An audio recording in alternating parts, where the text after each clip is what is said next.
Herkese merhaba, ben Zeynep. Hobisever YouTube kanalıma hoş geldiniz. Bugün sizlere Slim Supra ipiyle güzel bir kılanç çanta tarifiyle geldim. Hemen dilerseniz ipimizi inceleyelim. Supra bir ip arkadaşlar. Şöyle bakalım. Belki aynı renkle yapmak isteyenler olabilir diye burada renk kodunu da göstereyim. İpimiz %70 koton, %30 polyester bir iplik, 200 gramda 240 metre arkadaşlar. Ve ben bu kılanç çantamın tarifinde 4 milim bir tığ kullanacağım. Şimdi dilerseniz hemen model anlatımına başlayalım. Evet, bismillah diyelim ve zincir yapımıyla başlayalım. Çantamızın yapımına zincir ile başlıyoruz.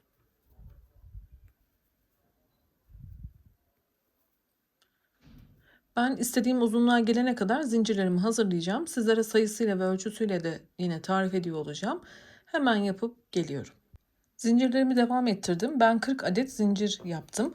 Bunu şu şekilde karar verdim arkadaşlar. Bu benim çantamın eni. Yani ne kadar bir genişlikte olmasını istiyorsam o kadar zincirimi hazırladım. Sizler aynı iple yapıyor olsanız bile el sıkılığımızdan dolayı bir farklılık olabileceği için zincir sayınızı kendiniz de ayarlayabilirsiniz. Hiçbir sıkıntı olmayacaktır.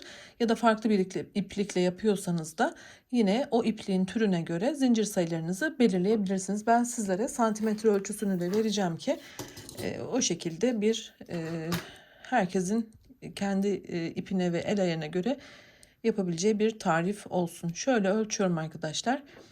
Bakın benim zincirlerim 24 santim. Şöyle göstereyim. Dediğim gibi ben 40 zincirle bu sayıya santime yakaladım ve modelimi kurmaya başlıyorum. Şimdi zincirlerimizi yaptıktan sonra bu yönde zincirlerimizi örüyorduk, fakat şimdi şöyle çevireceğiz ve şurada gördüğümüz tek dişlerden ilmek çıkartarak sık iğneler yapacağız. Hadi yapalım. Bakın şöyle çeviriyorum. Gördüğüm şuradaki ilk dişten batarak bir tane sık iğne yapıyorum. Şimdi yanındakinden devam ediyorum. Tek kanatlardan alarak sık iğneler yapalım.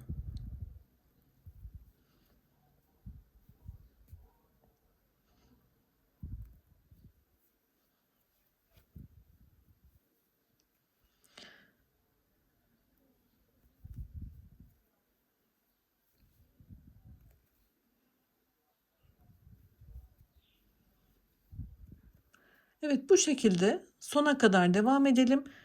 İlk zemin sıramızı kuralım. Evet, zemin sıramda sona kadar geldim. Burada son bir tane sık iğne yapacağım yer kaldı. Onu da yapıp sıramı tamamlıyorum. İlk sıramı, zemin sıramı oluşturdum.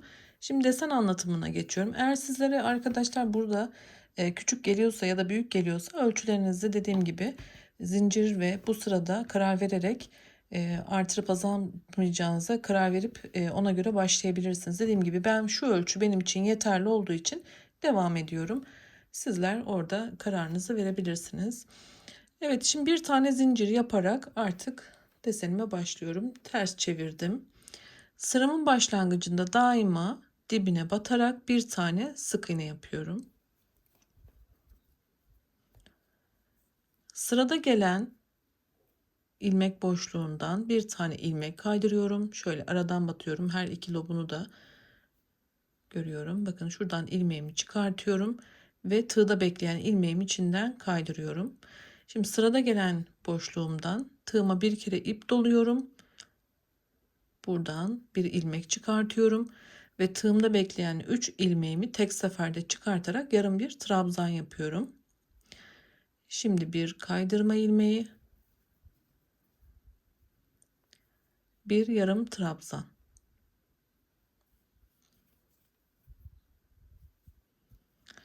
Bir kaydırma ilmeği, bir yarım trabzan. Sıra sonuna kadar bu şekilde devam edelim.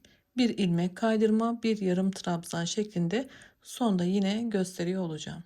Desen sıramın sonuna kadar ilerlettim. Şu sonu yine sizlerle birlikte yapmak istedim. Sonda bir tane kaydırma ilmeği yapmıştım. Şimdi bir tane yarım trabzan yapıyorum. Bir tane kaydırma ilmeği yaparak şu an desen bitti arkadaşlar. Ve sonda bir tane sık iğne yaparak burada sıramı tamamlıyorum.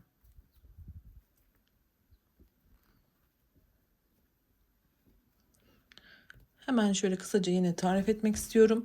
Başlangıçta bir sık iğne ile başladık. Sonda bir sık iğne ile bitirdik. Başlangıçta bir kaydırma ilmeği ile başladık. En son bir kaydırma ilmeği ile bitirdik. Kaydırma ilmeği yapıp sık iğnemizi yaptık. Yani başta her ne yaptıysak sonda da aynı işlem gerçekleşti. Bir sık iğne, kaydırma ilmeği, yarım trabzan, kaydırma, yarım trabzan şeklinde ilerledik. Kaydırma ilmeği sık iğne ile bitirdik arkadaşlar. Evet, desenimizi kurduk. Şimdi bir üst sıraya çıkarken yine bir tane zincir çekip çeviriyoruz. Kuralımız daima başlangıçta bir sık iğne yapmaktı. Burada da yine aynı şey geçerli ve bundan sonraki tüm sıralarda aynı şekilde sık iğne ile başlıyoruz, sık iğne ile bitiriyoruz. Şimdi sık iğnemi yaptım. Sırada gelen ilmek gözünde yine kaydırma yapıyorum. Sırada gelen gözden ise yarım trabzan yapıyorum. Aslında bir önceki sıranın devamını tekrar ediyorum arkadaşlar. Hiçbir farklılık yok. Bakın aynı şekilde devam ediyorum.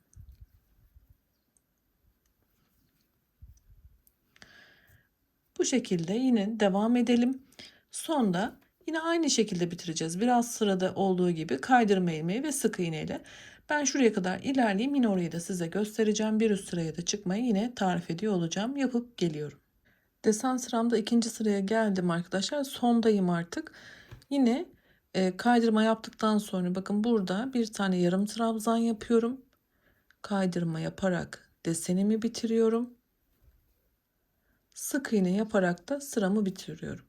Bu şekilde bittiğinde zaten desenimiz doğru kurulmuş demektir.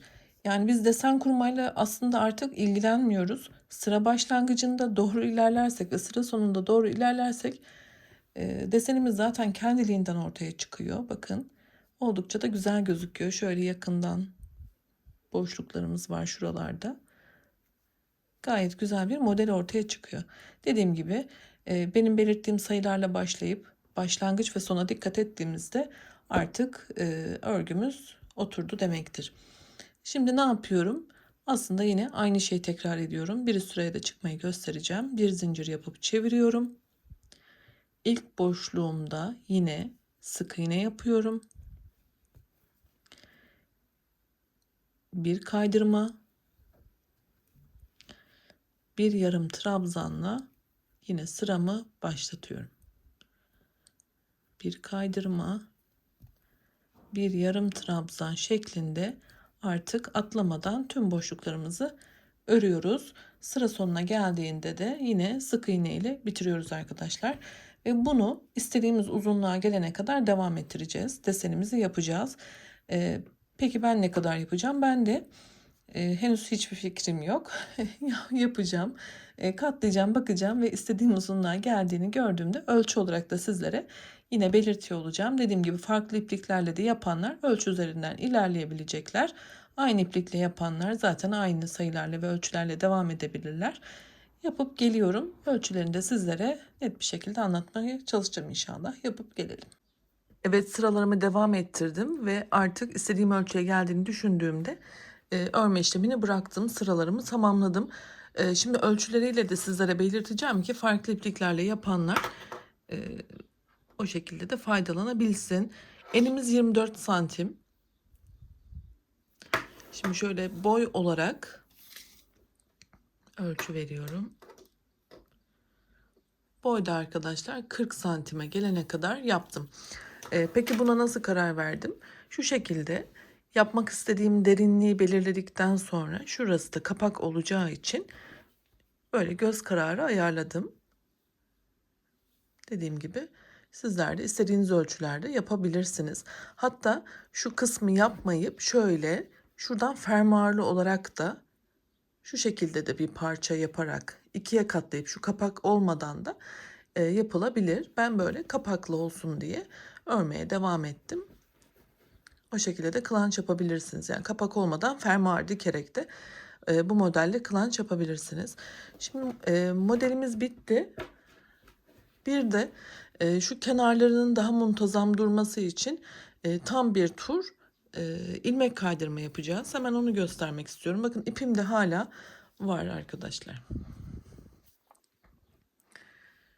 Şimdi olduğum noktada son sık iğnemi yaptıktan sonra kenarda ilerliyorum. Burada ilk boşluktan şöyle batarak ilmeğimi kaydırıyorum. Şimdi şuradaki noktalara geldiğimde bakın şuradaki tek ilmekleri şöyle açıp göstereyim. Bunlardan alıyorum. Yine ilmek kaydırıyorum. Şimdi boşluğa geldim. Boşlukta da yine sadece şu arka kanatlardan alarak artık ilmek kaydırıyorum. Bu şekilde tüm gözlerden ilmek kaydırma yapıyorum. Zaten bir tepe noktasına, bir boşluk noktasına denk geliyor. Bakın bu şekilde devam ediyoruz.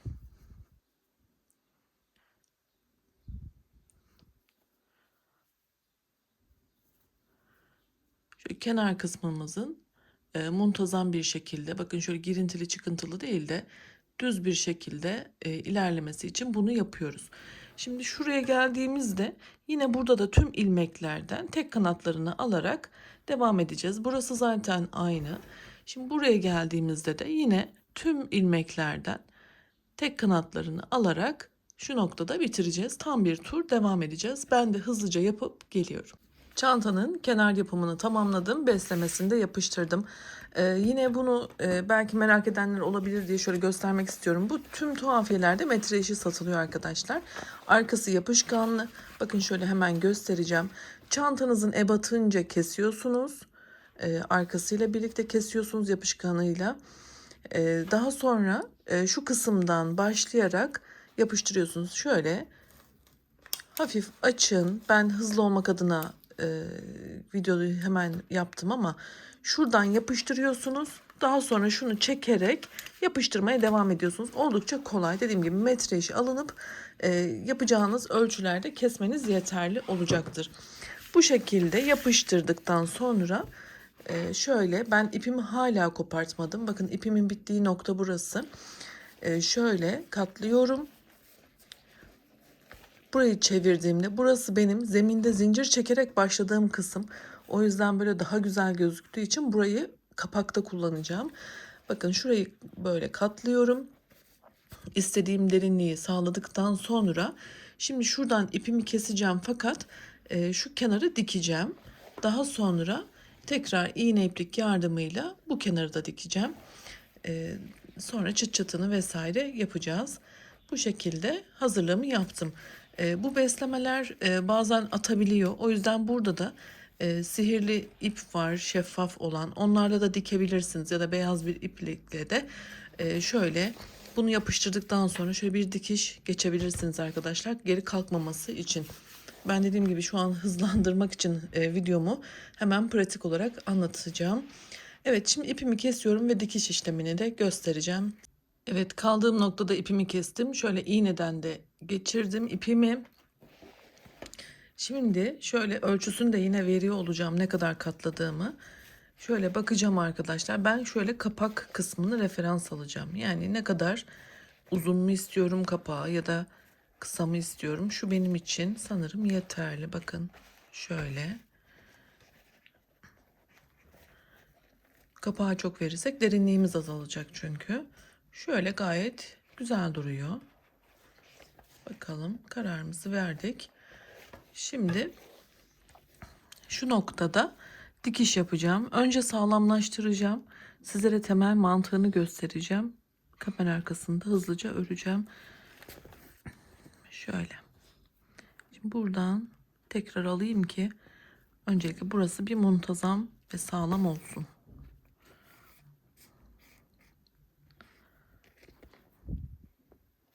Şöyle. Şimdi burada ilmek kaydırma yapmıştık ya. O ilmek kaydırmaların iç kanatlarından alacağız. Her iki tarafta da. Yani şöyle ya da şuradan. Bakın sadece tek kanat buradan, tek kanat diğerinden alarak dikeceğiz. Ki muntazam olsun. Şöyle tekrar ipimi öne alıyorum. Şimdi şuradayım bakın. Ve buradan. Sırayla atlamaksızın iç kanatlarından alarak dikiyorum. Sadece bu kadar. Olabildiğince sağlam. Zaten ip gayet sağlam bir ip. Dediğim gibi bu mantıklı. Sadece iç kanatlarından alarak buraya kadar dikeceğiz ve ipimizi kopartıp karşıya geçeceğiz. Karşıda da tekrar aynı şekilde başlangıcımızı yapıp dikeceğiz arkadaşlar. Mantığı bu. Ben hızlıca yapıp geliyorum. Mıknatıslı çıt çıtları da diktim arkadaşlar. Şöyle sizlere kapak ölçüsünü de vermek istiyorum. Orayı göstermemiştim. 10,5 santim civarında bir pay bıraktıktan sonra buradaki çantamı diktim. Şimdi şöyle hemen sizlere göstermek istiyorum. Oldukça güzel oldu. Dilerseniz burada sap kullanarak hazır sap ya da kendi ipiyle birebir bir sap hazırlayabilirsiniz. Zincir olarak sap hazır alabilirsiniz. Çanta şeklinde de kullanabilirsiniz. Ya da şöyle hazır satılan çanta saplarından alabilirsiniz. El için uygun olanlardan, küçüklerden, ya da bunu da örebilirsiniz. Videomun sonunda bir oynatma listesi olacak. Orada çanta sapı modellerini anlattım. Dileyenler o şekilde de yapabilirler. Şöyle hemen sizlere göstermek istiyorum. Gerçekten çok güzel oldu. Derinliği de gayet güzel. Şöyle içine de bakalım. Birçok malzemenizi alabilir. Dediğim gibi çok şık. Bu şekilde bile kullanabilirsiniz. Portföy olarak şöyle tutarak da kullanabilirsiniz. Dediğim gibi çanta ya da küçük bir el tutma sapıyla da kullanabilirsiniz. Beni izlediğiniz için çok teşekkür ediyorum. Yeni videolarda görüşmek ümidiyle yine kanalımın ana sayfasındaki oynatma listelerime de göz atarsanız birçok farklı kategoride örgüler hazırlıyorum. Diğer modellerimi de görürsünüz. Hoşça kalın.